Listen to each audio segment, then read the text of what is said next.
Okay. This is JJ Pianki of the University of Illinois at Urbana-Champaign interviewing Mike Lyon on August 18th, 2017 at the University Library. Where and when were you born? I was born in Watsika, Illinois, June 16th, 1954. Who were your parents and what were their occupations? My father was Clyde William Lyon, went by Bud. He was a graduate of the U of I. His name is on your bronze tablet for the class of 1926.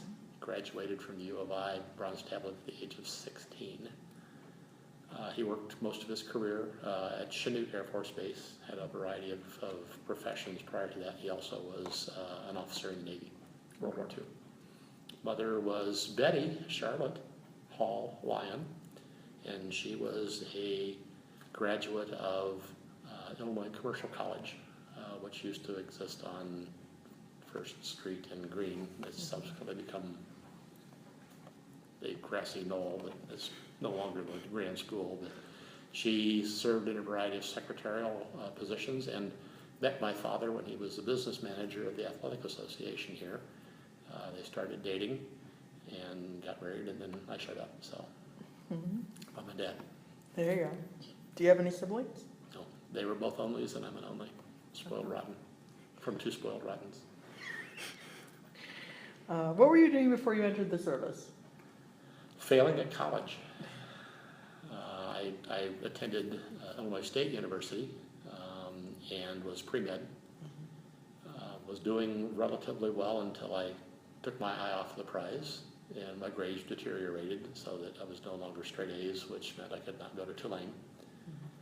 So rather than reapplying myself and taking the classes over again, I simply decided to throw all caution to the wind and do all the things that I'd never done. And so I managed to flunk out. I was asked not to return.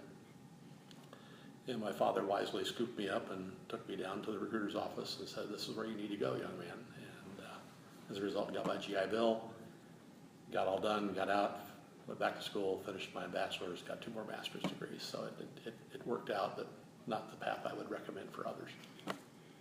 Okay. What branch of the military did you serve in? Navy. And you enlisted. I did. Why did you choose the Navy? Partially, my dad was in the Navy, and so it was a chance to continue maybe start a family tradition. We were on we'd already pretty much departed from most of the Vietnam by the time I got in, because I went in '76 into reserves.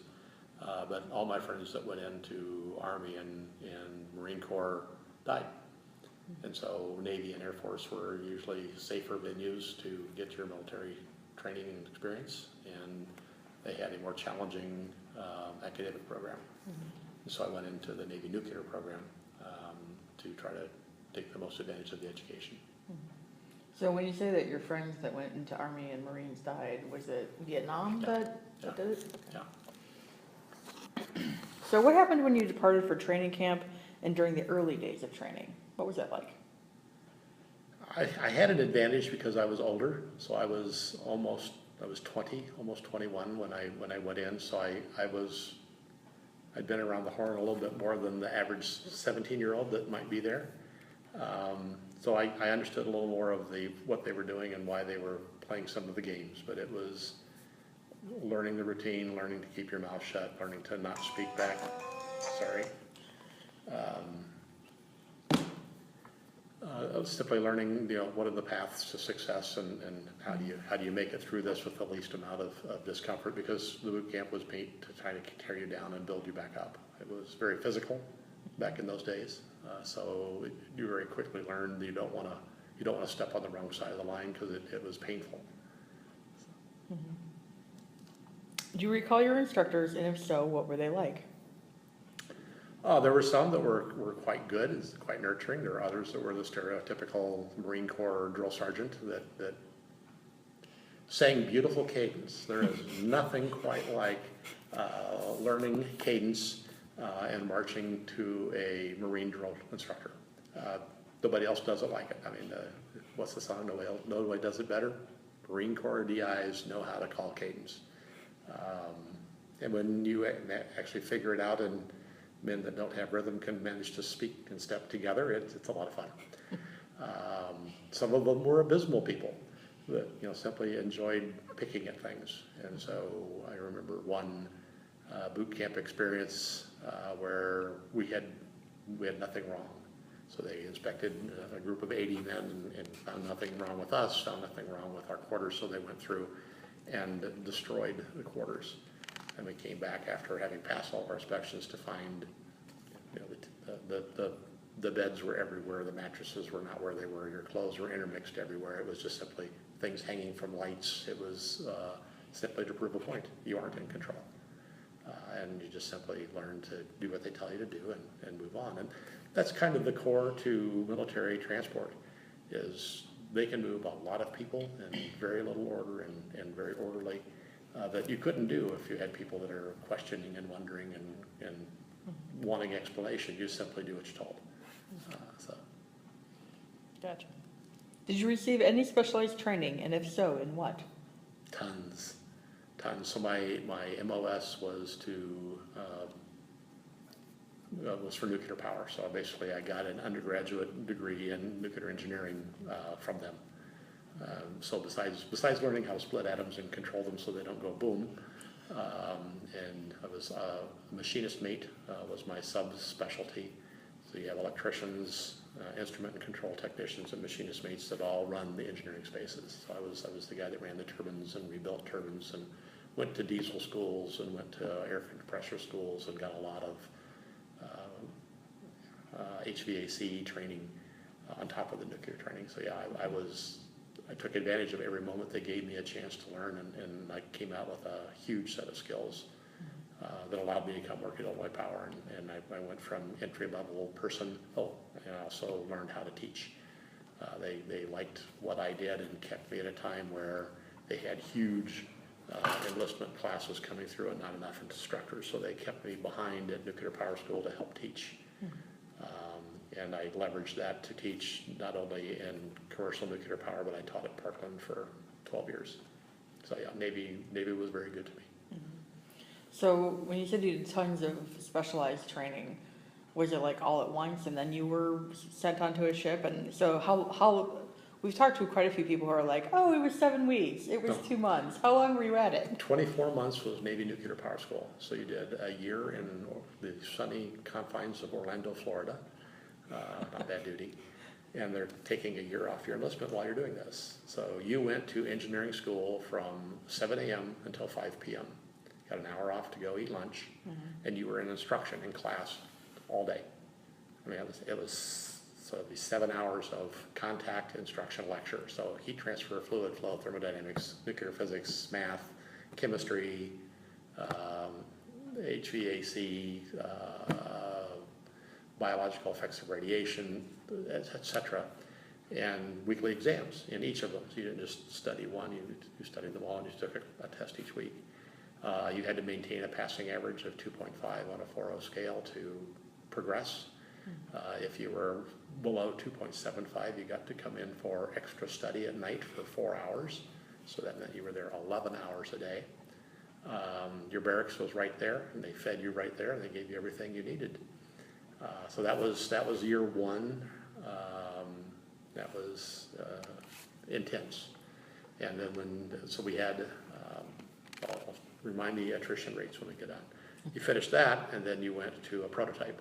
So you've learned the academic learning of how this stuff is supposed to work, and now you go off and you do basically 7 months of on-the-job training with the same kind of things. You'll get a checkout on how the sound system works. You'll get a checkout on how the TV works. You get a checkout on each of the components that are there, and then you go and stand the watches and demonstrate that you've had mastery, besides in theory and being able to draw the schematics and discuss the interlocks and trips and those kinds of things, that you actually can turn the switches and valves and control the chain reaction and do all those things. This was out in Idaho.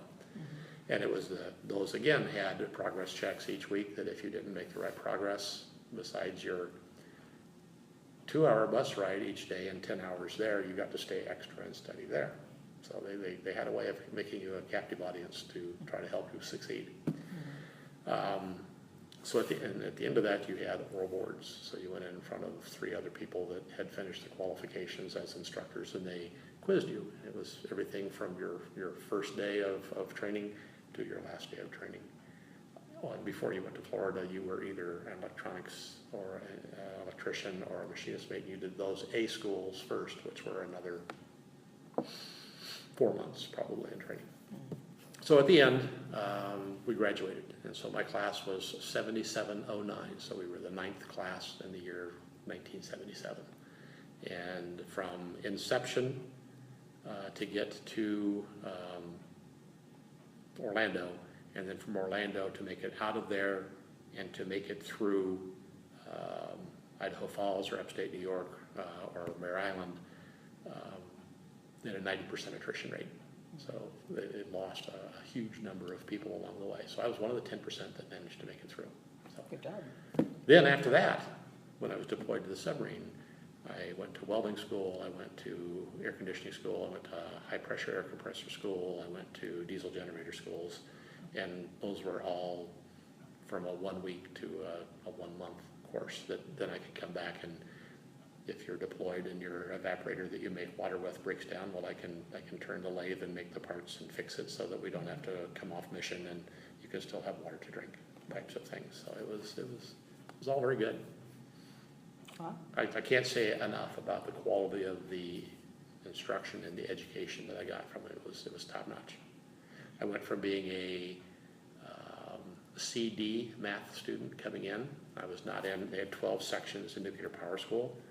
I was in section 2, which is almost the dirt on the floor, and the section 12 people, they hardly had to walk in class. They saw it, they walked off, and they were brilliant. So I had to study at it. That was because of my math skills.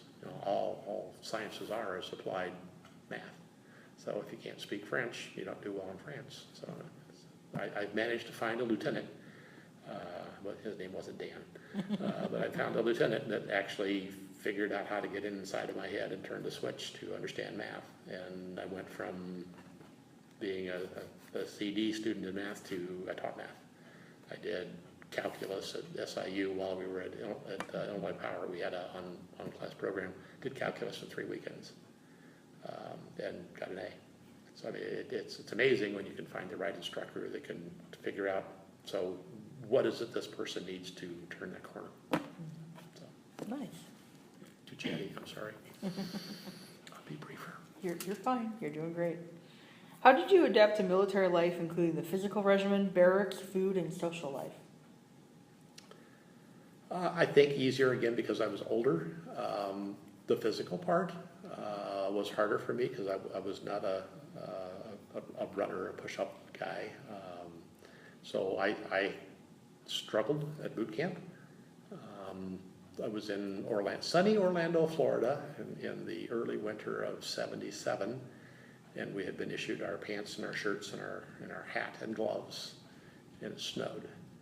So we had snow in Orlando, which happens rarely, but we had accumulated snowfall, and we're standing outside on the grinder doing our exercises and waiting in line for chow hall, and guess what? I came down with pneumonia. So I got pulled out of my company and sent to a holding company while I recovered, where I got to meet Jay North, and neither of you know who that is.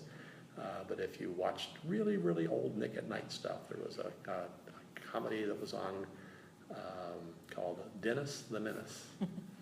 And the little blonde-haired boy was Jay North. And so he and I became chess buddies through boot camp. So that was the pleasant part of boot camp. Barracks life was an interesting game. Sorting clothes that come back from the laundry with 80 men in 12 minutes is always interesting, and it's just simply a walk around the tables, and you pick up a garment, whatever it is, and you walk into Joe's bunk, and it's got your name on it, and you drop it there, and then everybody gets 5 minutes to fold properly and stow your material. So just very interesting. And food, I actually thought the food at boot camp was extraordinary, but I always liked the foods that they had in high school when I was young, because it was decent food. It wasn't the garbage that they serve now. I mean, they would serve rabbit once a month in Orlando at the Barracks, and nobody would eat it, so I would get everybody's rabbit. It's actually quite good. So, social life, I was old enough that I didn't want to be the guy that goes out and spends his whole check and gets drunk and goes to the typical military hangout places. So I was kind of a bit of a, it was different. So in one port of call in Naples, Italy, rather than taking that route, I actually got to go to the Symphony and met a Supreme Court justice and his wife who taught at university, and they took me to their villa for the weekend. So I had an entirely different experience than everybody else did, but one that I remember well, and they don't really remember theirs, and I had all my money. Good job. Okay, did I say that discreetly enough? Where were you stationed? Bootcamp was Orlando, Florida. A school was in Chicago for a machinist mate school. Nuclear power school back in Florida, and then Idaho Falls, Idaho, which to me is the center of the known universe because it's right next to Yellowstone. And then 1 year, 11 months, and 8 days in Groton, Connecticut on board a submarine, and then out. So 6 years. Okay. So did you just mentioned briefly Naples, where else did you go abroad?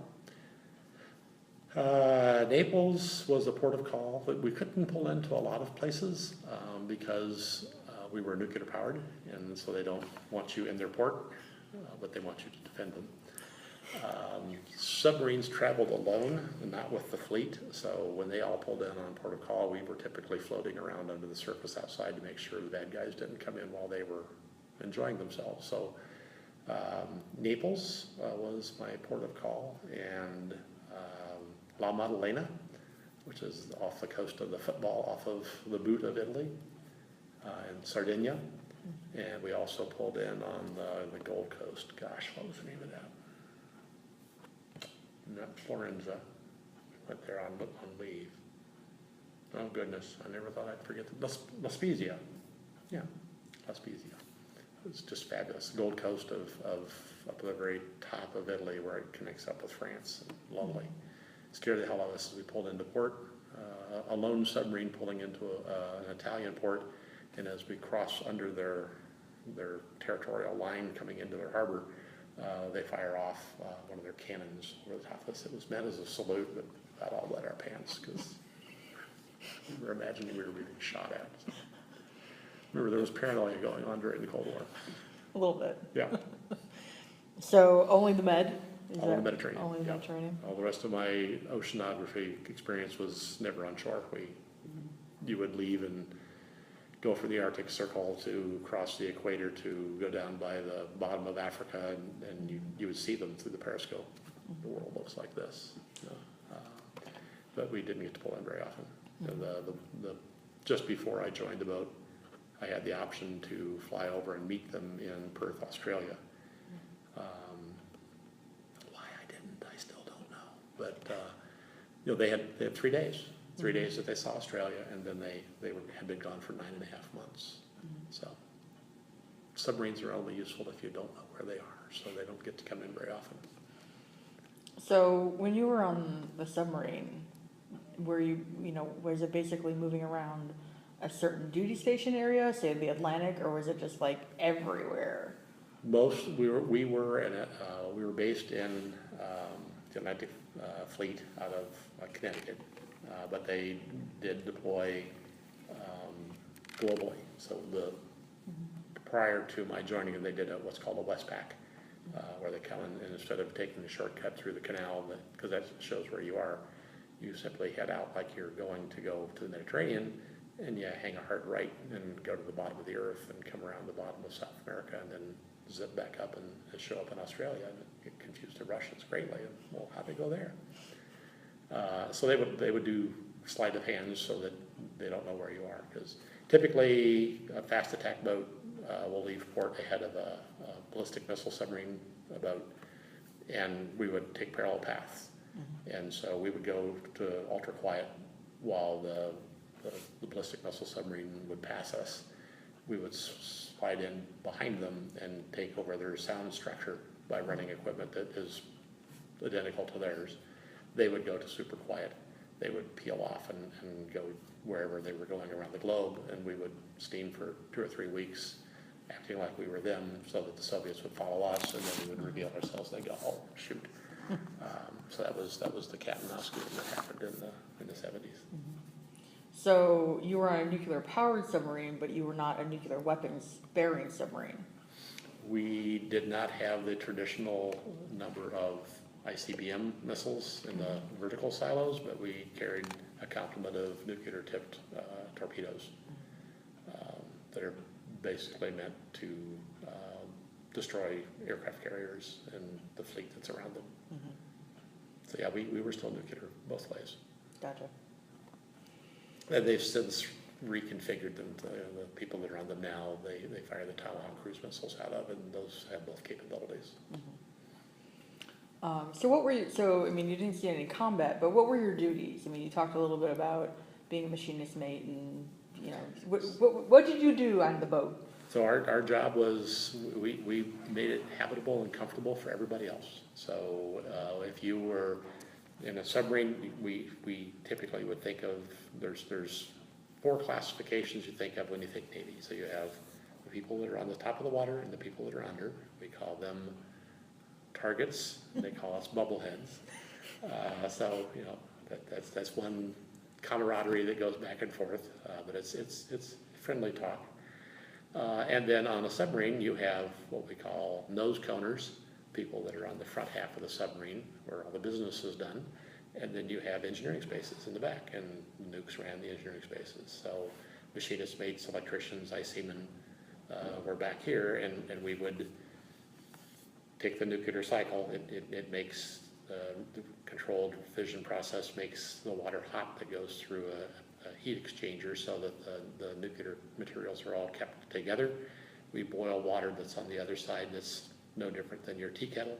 That's drawn off and turns turbines for either propulsion or making electricity. Those then in turn are diverted off to provide energy to do hydrolysis to separate oxygen from the hydrogen from water so that you have air to breathe, and you discharge the hydrogen overboard. We would take the water and desalinate it so that you had potable water to drink and shower. We made the heat to make it so that when you took your shower in the North Atlantic, it was steamy hot, and that there was water to bathe and wash your teeth with, and the energy to cook and those types of things. So we were the hotel in the back, and the other folks, if they did their job well, we loved them, and if not, we would give them a hard time. You know, the folks that were radar and sonar technicians, that you know their tough job was to sit in a 68-degree room for 6 hours watching the little lines go back and forth to see if the trawler was an enemy or not. Very important, but then they would go and take a shower before watch and after watch, and we thought that was wasteful because we were back in the engine room that between the main engines it was 138 degrees, and you know we'd shower maybe twice a week. So there was a little bit of difference there. A little aromatic. But you're just with you. And there really isn't much to distract you, so it became very very fraternal, a lot of hazing, and as long as you didn't let them know anything got to you, you were fine. Just kind of like college rights are. Okay. So it could be routine, a Monday through Friday type of a job. You just simply went and did your job, and you made electricity, and you went back and. So your day was carved out into 3 shifts so that it always rotated. So you're never used to sleeping only 8 o'clock at night to 2 o'clock in the morning. It would move so that the 3 of us would share 2 sets of beds. So we'd have bunk beds, we'd have our own sheets, we'd have our own pillow, we'd have a place where we could keep our clothing. But the 3 of us were never asleep at the same time. So you were on watch. I was doing repair work or building something or doing my laundry or studying or whatever, and you were snoring. And so as she's coming off watch, I go on watch, but I tap you and you get out of bed and you take over repairing whatever I was, and then you crawl in bed. So you didn't have to fight for a place to sleep, but you didn't have a place that was your own until you made rate. So once you qualified on all the things you were supposed to do on the submarine. And then you have to go and learn all those nose coner stuff. So you had to learn how to shoot a torpedo and how to use the radio and how to do periscope dives and all that kind of stuff. Because if we had a fatality, you had to step in to fill in.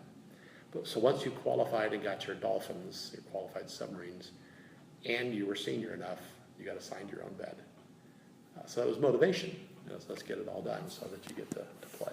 And did you get assigned your own bed? Oh yes, very quickly. I was senior enough because of being held back to teach for an extra year and a half that I made first class before I made the submarine. So I was already an E6 when I hit the deck. So I was the next one to get a bed. The average bunk length in the 21 band bunk room is 5'8", and I was 6'7". So that was an interesting recruitment story. But at any rate, the F4 ship's rack, which is in the very nose of the submarine where it comes together, they had 3 beds, one on the floor, one here, and one at the 6 foot level. That was the bed that I got in. It was 6'7" across, so it was perfect. So when the ship doesn't really roll because it's a football length long this way, but it rolls this way. And so I didn't roll out of my bed. It just simply put me on my head and on my feet, on my head and on my feet. So it was all right. I was being rocked to the cradle.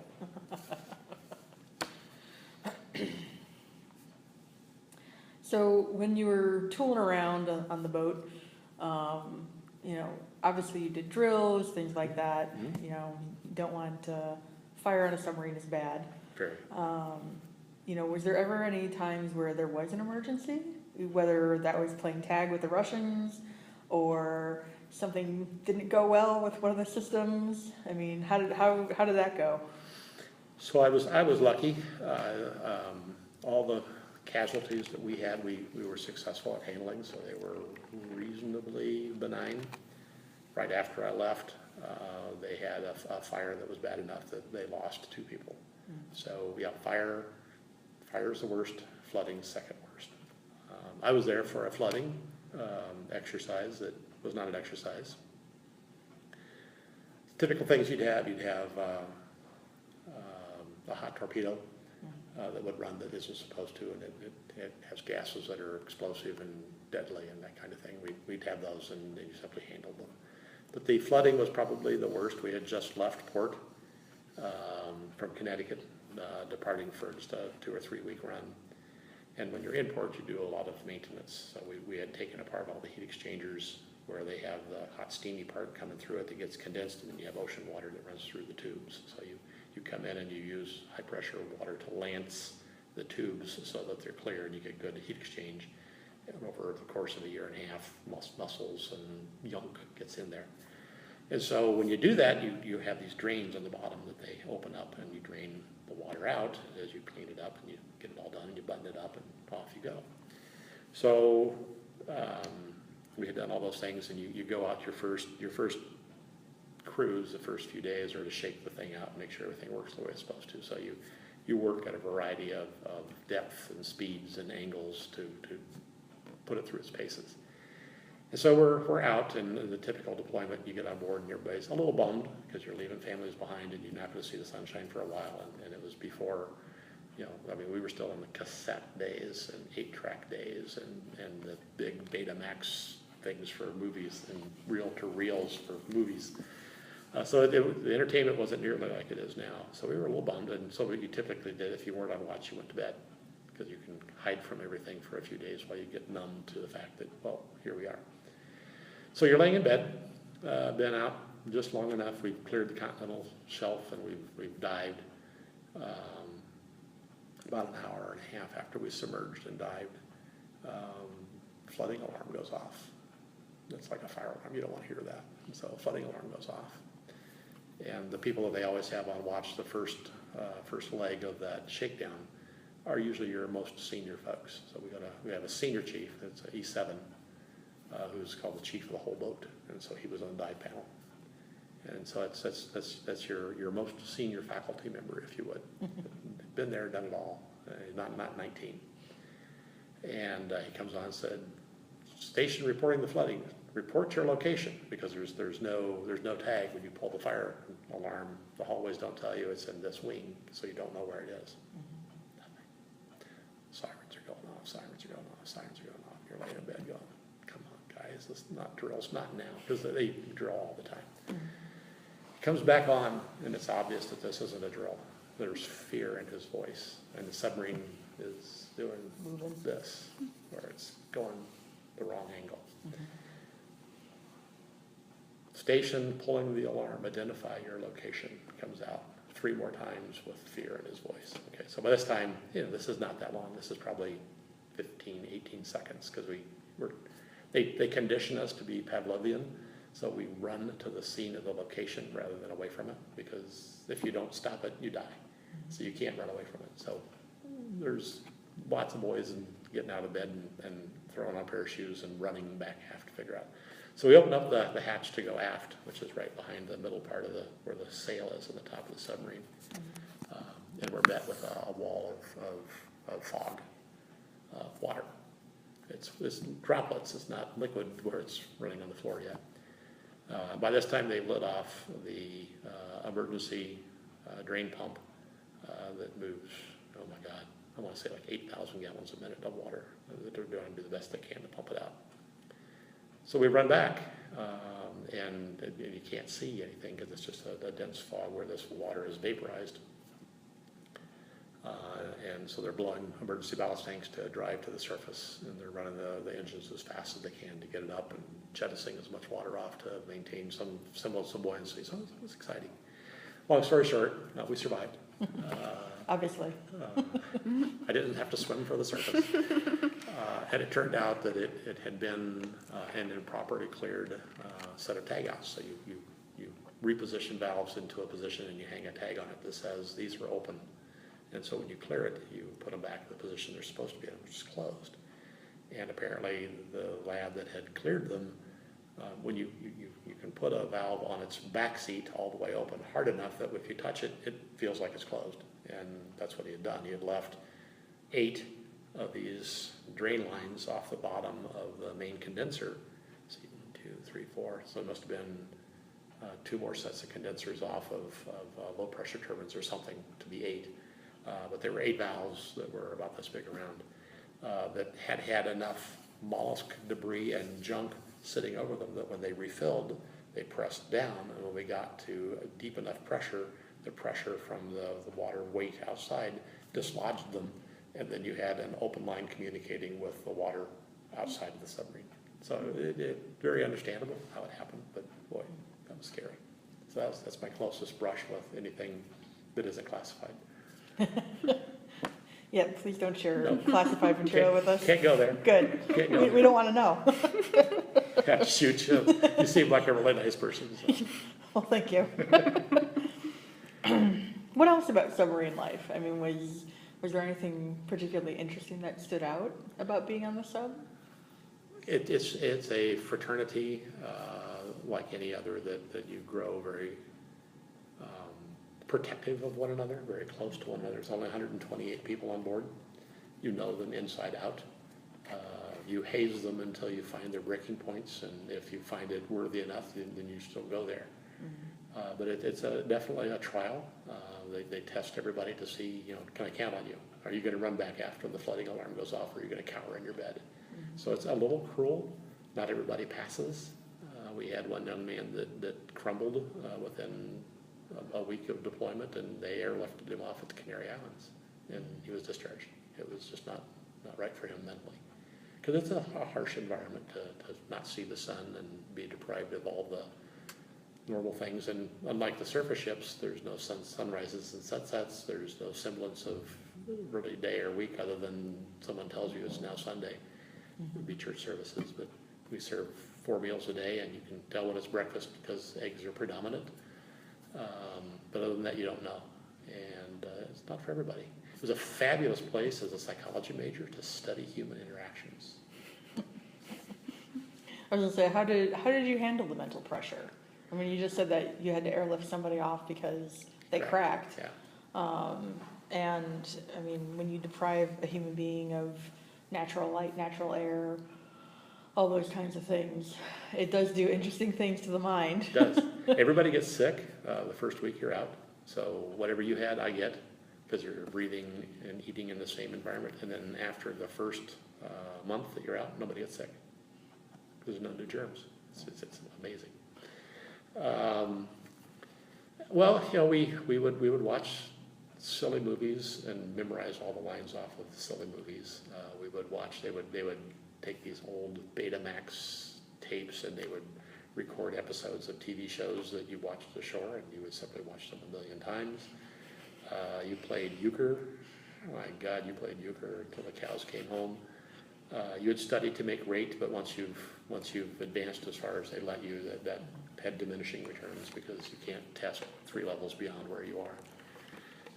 You write letters. If you have an other, I was not yet married, so I would write every day to my fiancée at the time. I married her. 35 years later, she's still here, so must have done something right. But you number all your letters, and she would do the same. So if there's no lonelier feeling than to have a mail call and you have no mail, than to have a family gram. That's where they give you what used to be a little, I think like 60-word satellite message that they would load up, and they would broadcast it in a continuous stream from a satellite until the submarine floated a copper wire that was a mile long behind them and would come close enough that could hear the signal, and they'd catch that traffic burst, and then they'd print them off and they'd hand you one. And there's no lonelier feeling in the world than to have none. Whether the machine didn't work or they didn't make the cutoff for it to get in there. So my fiancée was lovely, and she would write me, and we were guided to number them, because if the first one you open and says, well, I got out of the hospital yesterday, and you're like, oh my God, what happened? And so you read them in order so that the things make sense and there's no shocks. Those were very uplifting, hearing from the outside world, because surface ships get communications and phone calls and stuff all the time, and submarines don't. So that was very important.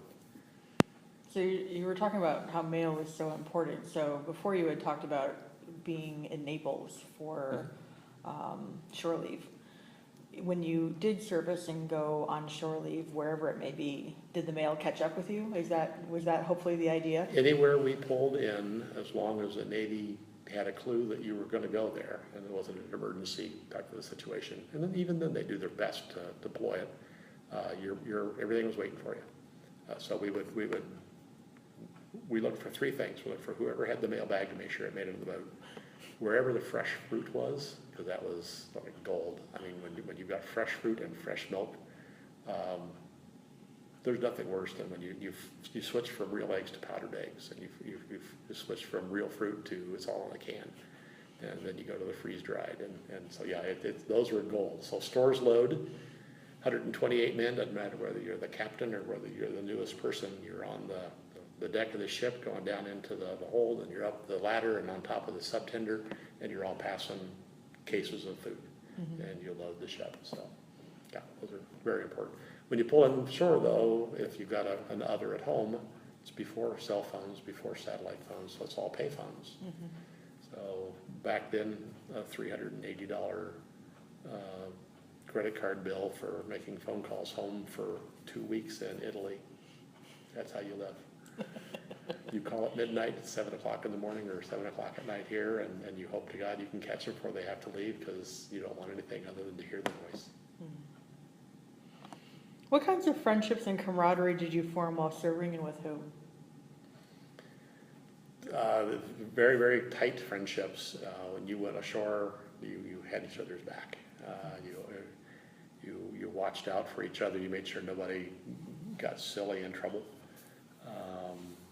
And no one was allowed to pick on someone that was from your ship if they weren't from the ship.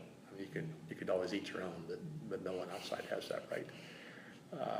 So I'm still in touch with 4 or 5 from back in the 70s that are still Facebook buddies that we talk. There's a whole community of reunions. My submarine doesn't exist anymore. They decommissioned her and cut her all up into little planchettes of metal that they recycled. So she's not there to see anymore. Yeah, it's sad. What did you do for recreation or when you were off duty? On board? Yeah, card playing, storytelling, movie watching, that's pretty much all there was on it. We had 2 treadmills back aft that you could go run in the hot engineering spaces. And did you have runners? We did. You'd be on watch and you'd see some of these guys that, they look like the track team here, that good specimens.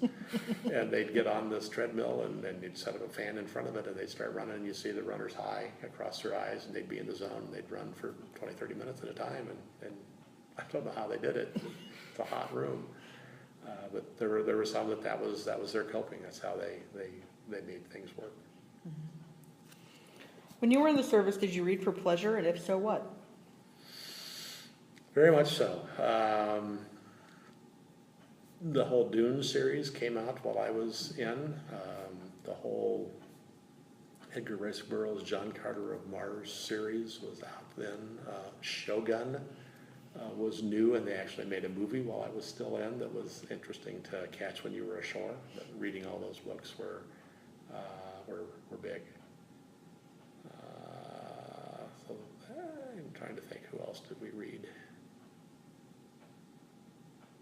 I'm a voracious reader, so I would devour any magazines or newspapers that were available. I still am to this day. I love to read. But you didn't find too many volumes of Shakespeare on board the submarine. What particular book would you say influenced your life the most, and why? Oh my. Oh my. Well, it's going to sound trite, but really, if you come down to influencing my life, it would be the Bible. I am a religious man. I am a Christian, and so the guidance that's in there is pretty profound and pretty true, and very comforting. 60s and 70s, King James? Oh yeah, No. yeah. Be thy and thou. Did you use libraries when you were in the service? Why or why not? We didn't have one. The only library we had on the space on the submarine was a nav shift manuals on how to fix things. So there was, other than what you brought on with you. So your storage area, your bed is about your bed is this wide. So this arm's against the wall, this arm goes over and then is space. You had a mattress, and then you had a bedpan underneath it that you would lift. So you would have an opening that was that deep and about that long, that all of your belongings, all of your clothing, your civilian clothes that you want to wear ashore, your cassette player and any music that you wanted to bring and any books goes in there. And if it doesn't, it's gone. So it was limited opportunity. And if you bought anything while you were ashore overseas and wanted to bring it back, it had to fit in there. So, yeah. Was there a lot of sharing? You just said you were a voracious reader, so was there a lot of sharing of books back and forth between people on board? Yeah, and we once you got to know people, you would learn, you like this and I like that, so we would then trade. But the first few months that you're there, you're still trying to figure out who's got what, and so having things that are valuable to trade and barter with are important. Cigarettes were always trade-worthy, so it was back during the cancer years that, my God, they and I smoked like fiends, and how we lived through it, I don't know. But thank God my wife, when I said, is there anything you'd like to see me change? And she said, I'd like to see you stop smoking. So I went on the next run, and it was very easy. We sealed the hatch. I told everybody if they didn't let me have a single cigarette or let me have one, if they caught me with it, that it avoided the contract. And if they followed those rules for the 6 months, I would buy them 2 kegs of beer. A sailor will do anything for beer. So it was very easy to quit smoking. So you smoked on ship? You smoked on boat? Yes. Yeah. Oh, yeah. And if there were 10 of us in a room a quarter this size, everybody would have a cigarette smoking, even though you didn't need it. So so you were on the boat for 1 year, 11 months, and 8 days. Almost 2 years, or 1 year, 11 months, and 8 days. And then after that, you mustered out, or you did another duty station? I had a 45-day window that they put me on shore patrol while I waited for discharge. They were deployed again. And I was like, oh, God, don't make me go out again, guys. I'm getting out. And so I stayed, and they put me in charge of military police in Groton, Connecticut. And then, so once you mustered out, how did you get home? Did you fly? Did you? We drove. You drove? By that time, I had convinced my fiancée to marry me the 6 months before I got out, so she was hooked. So we loaded up all of our belongings in a truck and drove from Connecticut back to Illinois. Okay. How did your family and community receive you once you got back? How did that go? It was fantastic. We had already passed the dark years. So the dark years were the 77 timeframe. This campus was not a friendly place for military. The bars that I had been in as a college student and playing foosball and drinking beer and doing typical collegiate things, we returned in uniform and were spat upon. So it was a very cold return. But on discharge, that had passed. We were now in 1983, and far enough away from the war that it was not as raw. So it was open arms. And how hard is it? I went to Clinton Power Station, where 80% of the people there were also Navy nukes. So it was not a difficult transition, and a fantastic group of people to work with. How did you readjust to civilian life? It was all fairly easy. Being newly married within 6 months, and then we had our first child within the first year.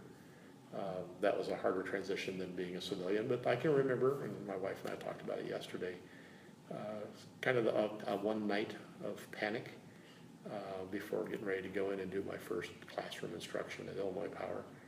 It was kind of, why did I leave the safe confines of the embrace of the military and come here? Because, of course, getting out, my engineer pulled me and said, well, you won't survive outside, you'll be back. No, it's not going to happen. But there was an evening of sheer terror and going, wow, what have I stepped away from? Because the military, as long as you do your part, will embrace you forever. And it wasn't bad pay, it was great training.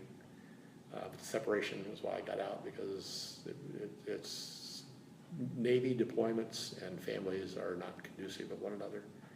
And at least men in the 70s and 80s behaved in a manner that was not conducive to staying married.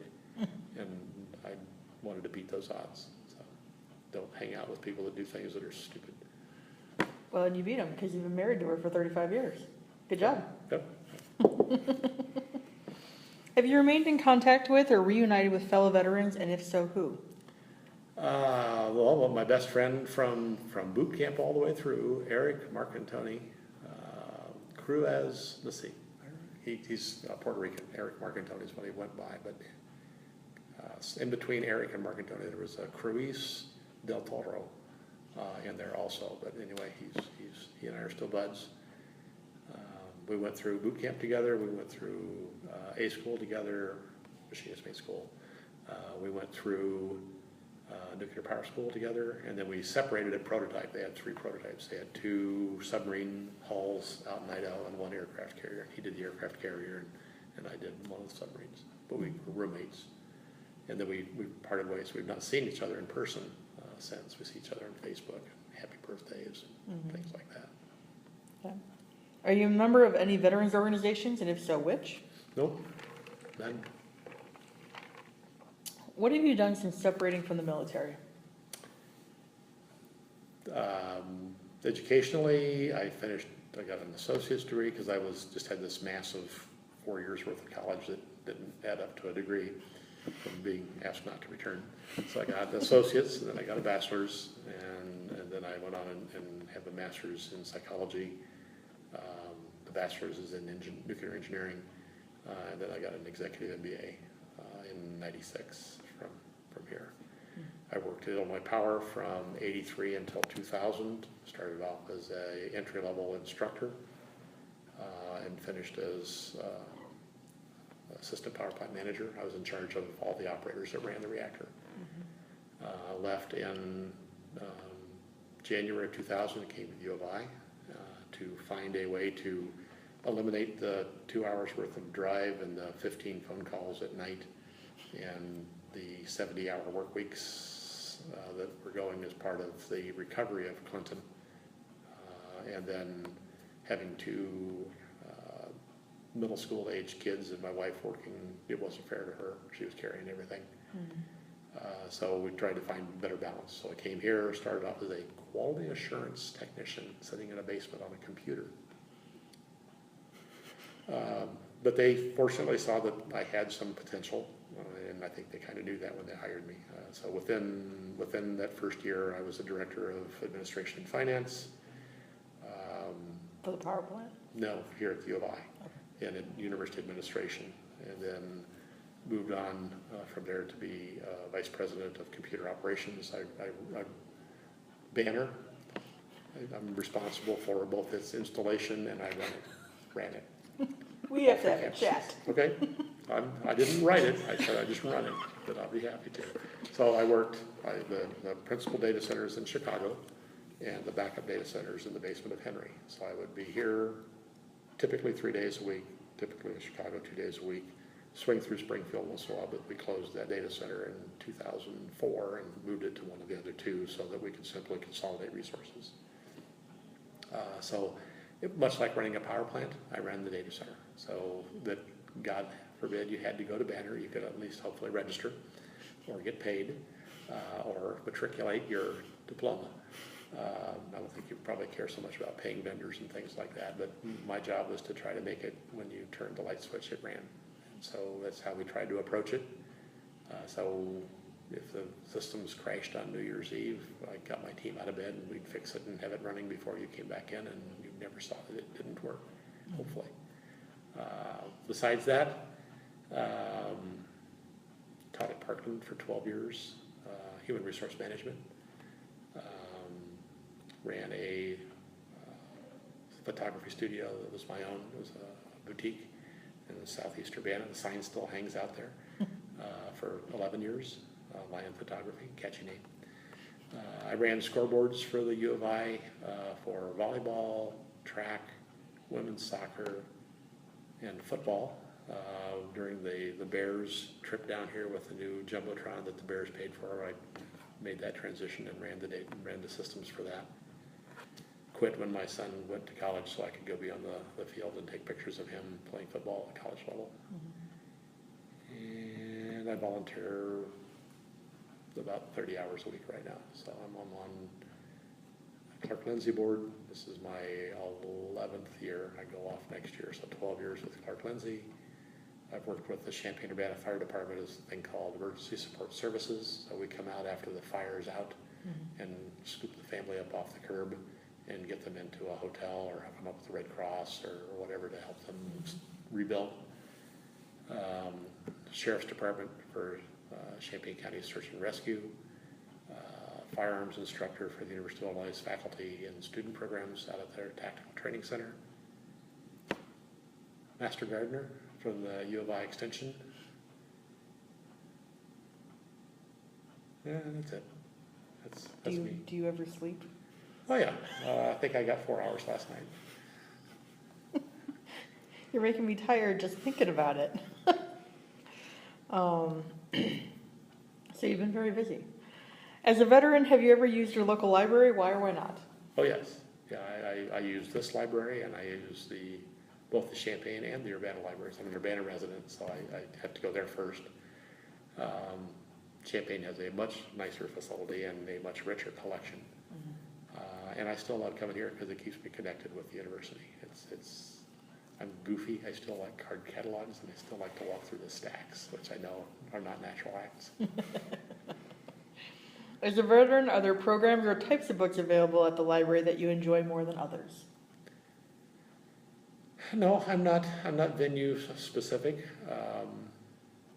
and I'm lucky enough to have enough resources and means that I can buy most everything that I want. But I try to also still use the library both to support them and to try to control some of my purchases, because I have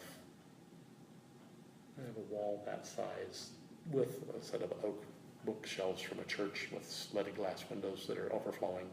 I have an office that's bigger than that overflowing, and I have to stop. So I try to come, if it's not something that I need as a reference, I try to check it out. But when you can find, so this is part of my new me, when you can buy this brand new for $1.50, there's no reason not to. And so Amazon and me are way too good friends. But if Urbana doesn't have it, their Champaign might, and if the two of them don't have it, U of I will, or they'll get it for you, and they'll bring it in. So it's such a rich resource. I can't imagine I can't imagine anything that would be societally redeeming that they wouldn't have. Okay. As a veteran, is there something you wish you could change about the library that would enhance your enjoyment of it?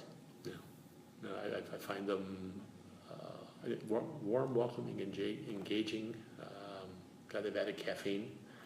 Did I mention I love coffee? So they have coffee shops right in both Champaign and Urbana. What more could you ask for? They have good internet connection. They have enough computers that if you are at all an early person, they're still vacant. I still wake up at 5:30 and I'm out of bed by 6:15, so it's easy to beat the crowd. But I'm imagining 2 or 3 in the afternoon it might get a little competitive to get on in tax time. A little bit. How did your military experiences affect your life? Between them and my dad understanding that I needed to get my act together, they probably saved it because I failed at college, drank way too much. So I left to an environment that was the antithesis of that, and that I could pick where I wanted to re-engage rather than friends and peer groups that simply dictated what you did. So prior to going in, I was trying to be a full-time student. I was tending bar full-time in Bloomington at the Holiday Inn. So I'm around alcohol 5 nights a week. And back then, you had a cigarette burning about every 8 feet and a drink that a customer had bought you about every 8 feet. When you got off shift and finished your books, you had a shaker glass full of martini and closed the books with the bookkeeper at the Holiday Inn about 3:30, 4 o'clock in the morning, went home and slept until 2, got up and did it again. And then on the weekends, when you're not working, well, I wanted to meet young people like me that wanted to do what? Go to the bars and drink. So I was around alcohol 7 days a week, and I knew that was not going to be a good story. So I left and went in the military. They gave me discipline. They gave me a safe structure to grow up in. They gave me the old GI Bill so I could buy a home. They gave me credits that paid for 2 master's degrees for my 6 years of service. So it was truly life-changing for all the better. What are some life lessons you learned from military service? Discipline and focus and hard work pay off. You simply put your head down, your shoulder to it, and don't stop until you get there. How has your military service impacted your feelings about war and the military in general? I am very hawkish. I'm very patriotic. So I'm a fierce defender of the underdog. Traditional 70s era guys. So I tend to be very nationalistic. I tend to be more isolationalist than international because I haven't seen the benefits come back around from it. So I think we are taken advantage of too frequently. I am not a person who loves war. I abhor the taking of life. So you do everything you can to negotiate with diplomacy and then have lots of strength behind it so that if they decide they want to take you on, they go, well, this would be a losing force. I did a 10-week tour with the FBI about 4 years ago and got to learn a lot about how they work and how they do business. And one of the demonstrations that they showed us was a breaching of a home door. 2 snipers set and a force of 15 FBI agents that, if you think you've met tough men and women, meet an FBI agent. They're just a piece of steel and gristle. They're amazingly strong and patriotic, smart, usually JDs, usually lawyers. So they're not slow. They breach the door and they come in, and this was a scenario going against an old guy like me that had a gun. And they said, our whole idea is we come in with such force and such overwhelming power that you realize that resistance and fighting is futile, that you'll give up. And that's kind of my position for military strength. I think we should be the same so that they just simply don't want to fight us. That what's going on with Korea is tragic. And we've certainly goaded him into a bad position. I'm not proud of how we've gotten there. Mm-hmm. But it needs to be, well, you don't dare attack the United States because we'll lose. Kind of like Israel. If you watch how the Israelis fight, they don't fight fair. And not many people will take them on because they realize that they're relentless. They don't deal with they don't negotiate with hostiles. They just simply will come and take care of it. And I'm more that way than the diplomat, but I don't like to fight. So, Walk softly, carry a big stick. damn big stick, and then maybe 3 or 4 more. What message would you like to leave for future generations who will hear this interview? Oh my. Think grandkids or great grandkids. Well, I think service to our country is core to our nation and what's beautiful about it. You don't have to carry a gun. You don't have to fight, but you can serve. You can learn a lot that can help you make the world a better place and make your place in life a better place. And if you, somewhere along the line, get to show your mettle, do something selfless, that's spectacular. The movie that we just were talking about, the Dunkirk, the selfless act of the family that took their boat to go and rescue people on the beach. There's an important line in there that the soldier that they pulled off the back of the ship into his boat was the first one they rescued. And he said, "You're an old man. You have no place to be here. You should be home." He said, "Old men started this war and sent our children here, and we should damn well participate." So I think it's something that we all have to do our role, regardless of where we are in our station of life, to support our way of living. Is there anything you feel like we haven't discussed or should be added to this interview, and if so, what? Yeah, it's been very, very enjoyable and very thorough. All right, thank you. All right. Can't.